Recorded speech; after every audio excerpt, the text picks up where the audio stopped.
Hi, welcome to day 6 of the 6 candles, and Dr. Gail is trying to deal with her sunlight problems. Yes. We all know that the photonic energy has increased since 2017, but in Dr. Gail's world, it's like a whole lot worse.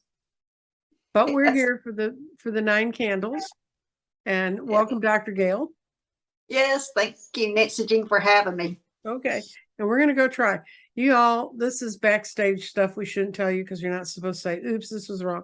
This is the 3rd try we're having at lighting these candles, and this doesn't work. Someone else may be day 6, and Dr. Gail may be day 7. We're gonna make a try of this, though. Okay. Okay. That's why we're all giggly and silly girls. Okay. Yes. This is the 9 candles, and I'm going to read my little statement, which is equal day, equal night, balance the light and the dark. As the daytime shortens to this point, and the ley lines, the energetic nerves of our planet straighten out and stay in bounds. It is time for all of us to connect with the elements of our planet. At this time of rapid change, we pause to consider our own boundaries. With this ritual, we consider where we have been and where we are going. Small rituals, personal ones, as well as those we share, help us to connect with our evolving self and to connect and reconnect with others. Love and hope, light and warmth, our world needs them all. And now, we get to my little candle lighter is going to run out of fuel here. Come on, go. Yeah, we've lit these candles 3 times now. Dr. Gail's candles as low as candle from day 1. I mean, it's been doing it for a while. And mine smell wonderful. I have red candles that smell like apple. It smells wonderful. And there, okay. And okay, so they're all lit. And in the center stone, I have the fairy stone, and looks like a very, very pale amethyst. It actually does have, those things are hot. Don't play with fire, children. The fairy stone is actually a very, very light looking amethyst. It's a real pretty stone. It's part of a geode originally. And we're back.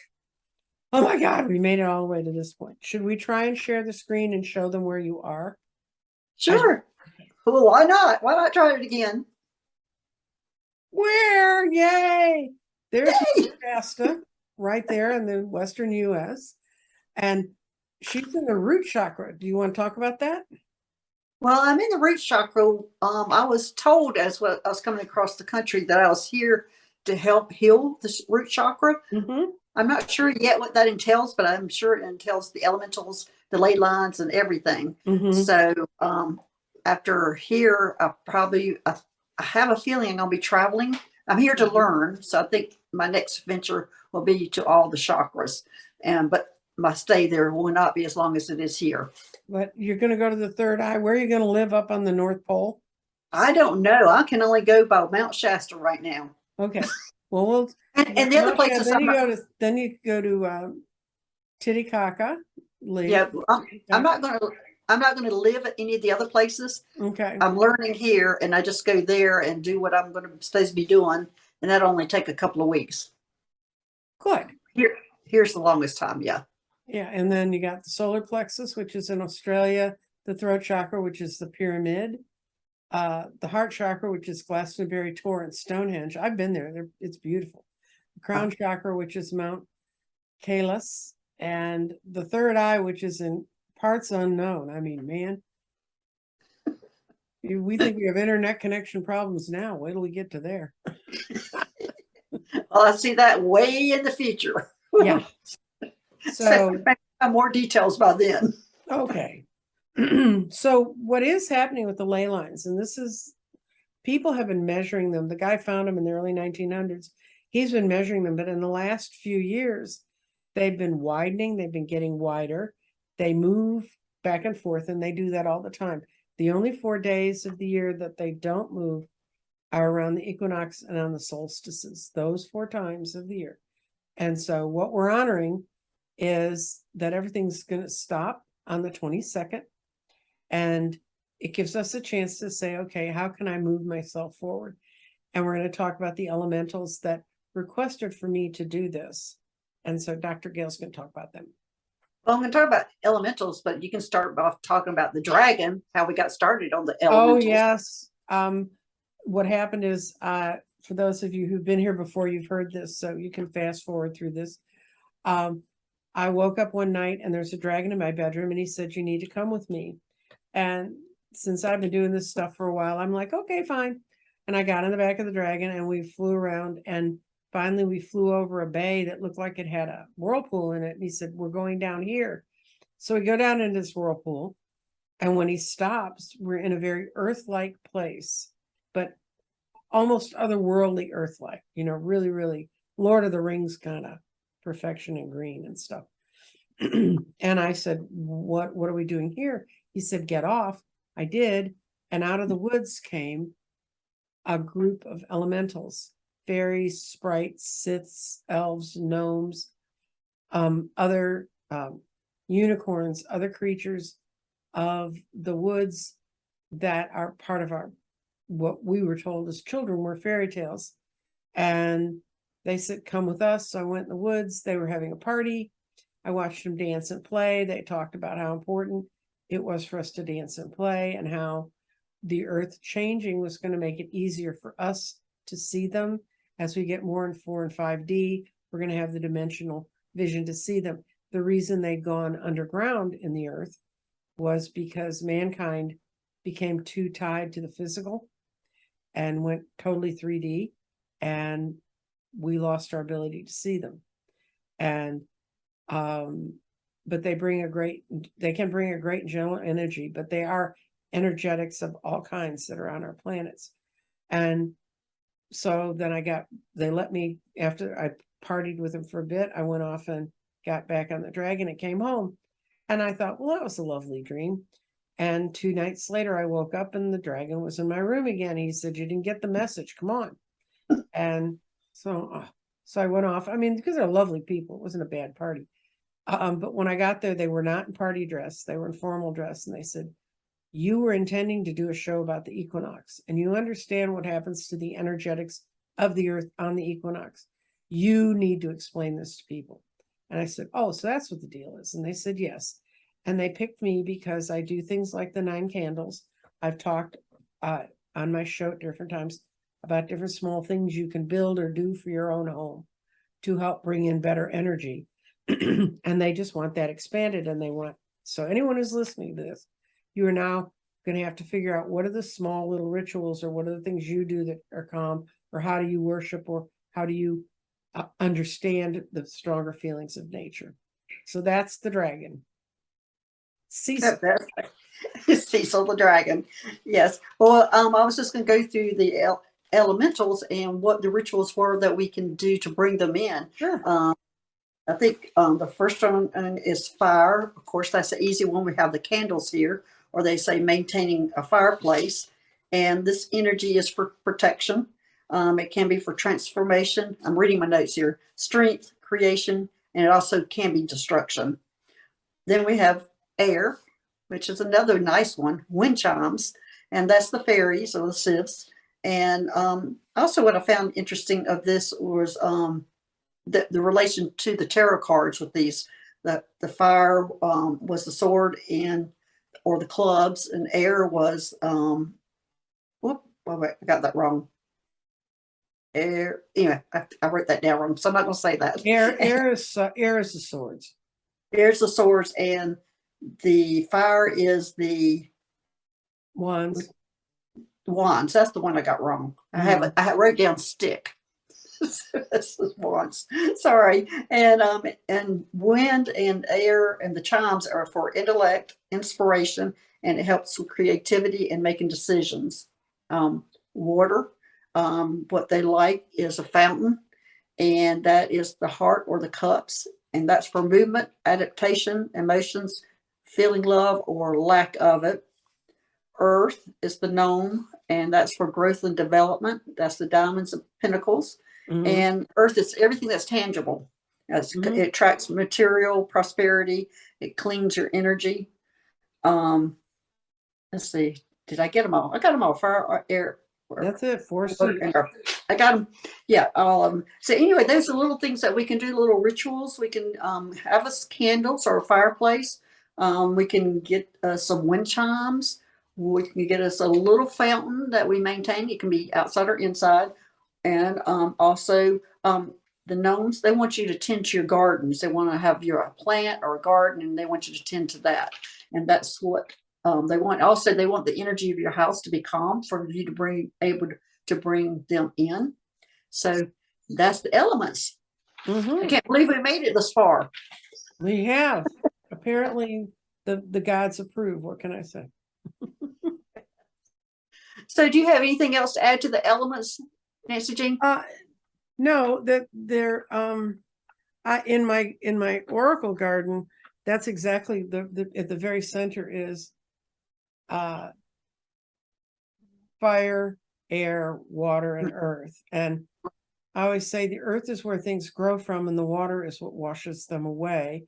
The fire is the old roots, the south, our ancestry, and the air is the new flux, new movement, new ideas coming in. And if you think about them that way, kind of when you look at tarot suits, it can kind of help you understand better what you're seeing in the cards. That there's always that balance of those 4 elements, and they also, there's the elements are in the zodiac chart. There's the 4 elements that are there, and so, and no matter what sort of part of that world you're looking at, whatever metaphysical way you look at it, those signs and symbols stay pretty much, at least in the Western, it's Western culture, which is more of what I've studied, is those things stay safe. They stay true to those explanations. And the you go out and walk on the mountain every day, so you're walking around that. There's so much energy in Shasta. You can feel it very easily there. I don't feel it as much now because I'm here all the time, but when you go away from it, it's amazing the difference. You're like, oh, I was living in that energy. Let me get back there. You want to get back to it. So it is a different type of energy. And everybody who comes up here says the same thing. As soon as they're at the mountain, they're enjoying the energy, and then they leave and they're like, first thing they want to do is turn right around and come back to it. And that's the ley lines energy. And a lot of times people won't understand it, that they'll have lived in a house and been very, very happy. They'll move to another house where they don't have that extra oomph or boost of energy, and they don't feel exactly as happy about it. I was talking with one of the readers that helped me and did a presentation, and she said, I don't think I've ever lived near a ley line. I don't know. So she just Googled before we got on air and found out she had lived next to a woods that had ley lines. And she said, that's what it was. And she said, when she used to walk in those woods, she always took her roommate's dog with her because she felt like there were things all around her. And she wasn't spooky, scary, like the ghost stories. Oh, something's watching me. But she said she felt like something else was there, and she couldn't put her finger on it. But she said those were some of the most incredible walks as far as just bringing her great peace that she'd ever found. I'm going to be trying to do some more follow-up shows. They've done a lot more work in England than we have here, and how to find these little suckers. I'm going to have Johan on, who fixes them. He repairs ley lines. Ley lines can break, and he's going to come and talk about fixing ley lines and getting them matched up. And I'm hoping to get some people from England that work with earth energies a lot of different ways. And so, because it's something I never hear most people in America speak about very much, No. So, but you have anything else you wanted to say, Dr. Gail? I don't think so, but I'm glad that you're doing this, and we do need more rituals. And I want you to talk about in the future, the 5 gold balls in front of your house, or gold rocks. No, there are 8. There's 8. Oh, there are 8. They're just rivers. river stones. I'm going to do that. I'm going to show people how to do it. It's a part of a feng shui ritual called the Mountain of Prosperity. And you take 8 small river stones. I mean, not really tiny, but so you can stack them up in a pile. You paint them bright gold, and then you put them outside your door. And I did that when I moved from the high rise I lived in, where I couldn't put them outside my door because they'd be in the hallway, and that would be a violation. So when we lived where I had an outside to the door, I painted some. I gave them some to some friends. I have a friend who called me up and she said, "Can I paint them again? Because winter wasn't kind." And I said, "Yeah, you can." So it's something you can kind of take care of.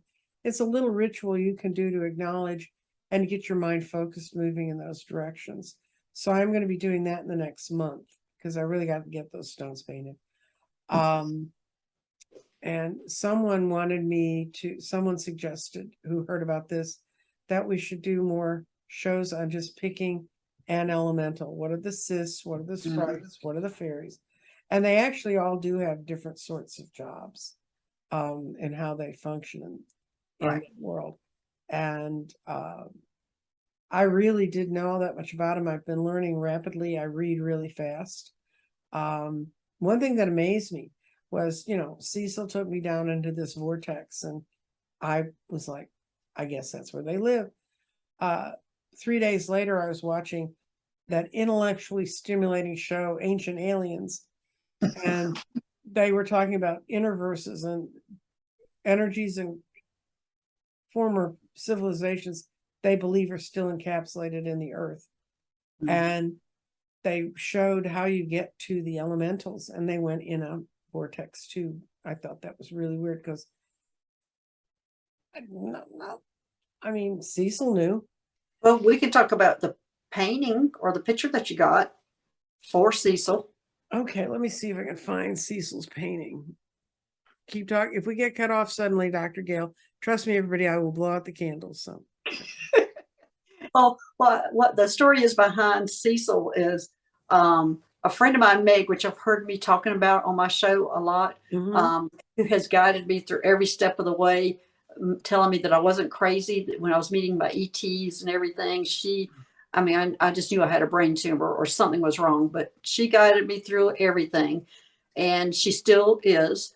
And so I was talking to her the other day, and she's a painter, so she's always sending me her paintings. And all of a sudden, she sends me the dragon and the portal, and I'm going. I said, "Well, Nancy Jean has just ridden a dragon down a portal," and she says, "I don't know why I drew this." And she says, "I've always drawn them out by pencil first, and then I paint." She says, "This time I was directed.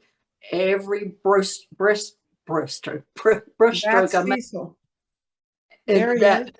Yeah, that every brushstroke she made was being given to her to make it, and she didn't know why. And so then she sent it to me, and I started laughing. So then I sent it to Nancy Jean because that's what it was all about. She drew Cecil and the portal that Nancy Jean went through. Yeah, let me go see if I can find the portal. Yeah, but it was just amazing. And she said she didn't know why, but that's what she drew. Well, I'm glad she did, because they're beautiful pictures and they look exactly like what I saw. This one, I really like the portal. Yeah. And she was talking about that, how she was even guided how to do the portal, about how to do the stars coming out. I mean, she was directed on every brushstroke that she did. But yeah, she does a lot. I'm getting there, folks. I am just so bad at this graphic stuff. We've gotten the portal. Yeah, we've gotten this far so far. And we haven't cut ourselves off yet. Yes, that's right. Yes, we made it this far. We've been kind of a little hesitant going, okay. Yes, that's a portal. I mean, I like both of them, but she was also talking about how that they told her not to make the stars like regular stars, to make them kind of brush. I mean, anyway, she was directed on everything that she did on how to do it. And so it was all for Nancy Jean, I think, to have some validation of what was going on with it. Yeah, I mean, and all the day that I had the second dream, I got up in the morning and I had to go mail some stuff to the post office. And I was still mulling around in my mind about how am I going to do this. I mean, I did know I could do 9 candles by the equinox if I really hauled it. And I was sitting in my car getting ready to back up, and my car is parked in a rather traditional black asphalt parking lot. Doesn't have any ponds or anything around. It's got some trees and a line of little grass up to the townhomes, but nothing spectacular. There was a completely gold dragonfly just flying out right next to my car. And I'm like, where did you come from? Because I've never seen anything like that here before. And it was completely gold. And I followed it out to where I hit the cross street that I turned to go out and get into real traffic, and it was gone. And so I said, I guess they're trying to tell me I better get my act in gear and start lining readers up and lining this information up and getting it together so that we could move forward. Or I'm going to have Cecil come talk to me again. And now you've all seen Cecil. Very pretty dragon. I mean, you know. Now we're all envious of Cecil. We all want a Cecil. Yeah, I know. I have one reader who said, I want a Cecil. And I said, well, I'll put a bid in for it if I see him again, which I'm sure I will. But anyway, this is the kind of land I live in. Fortunately, my children are very tolerant. They're not looking at a good home for mom. And no, I don't think so. I think they quite enjoy it. Well, they understand, especially when those pictures showed up. I said, okay, see, I got a picture of my dragon. And she said, who did that? I said, a friend of Dr. Gail's just painted a dragon and sent it to her. And I said, it's got to have been a while because the paint's dry. So. Oh yeah, it was. It was the weekend before this thing even happened to you. She drew it before. Oh dear. Well. So do you need to talk about anything else, Dr. Gail, or should blow the candles out and consider ourselves lucky we got this far? I know. I'm so excited. Thanks for having me on. I enjoy these rituals, these candles. So thanks for having me on the 9 candles. And you got to keep us up to date on what you're doing up with that root chakra. We all kind of have a vested interest in your job up there. I know. Everybody's asking me, going, oh, I'm asking also, why am I here? Why am I here? So, but anyway, my abilities have increased tenfold. So new things have come out. So that's one reason why I'm here. Mm-hmm. So we'll see. Okay. We're now going to blow out the candles. And I do this every time because people light candles with me and you can't leave them lit. If you do, you won't have any candles at the end of 9 candles. 1, 2. Like I said, I don't reach across them because I'm tired of burning my arms up. 3, 4.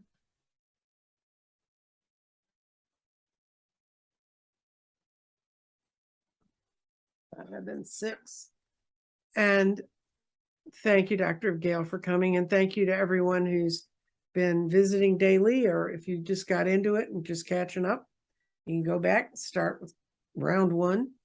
And I look forward to seeing those of you tomorrow that will want to be here. I'll see you then. Bye-bye.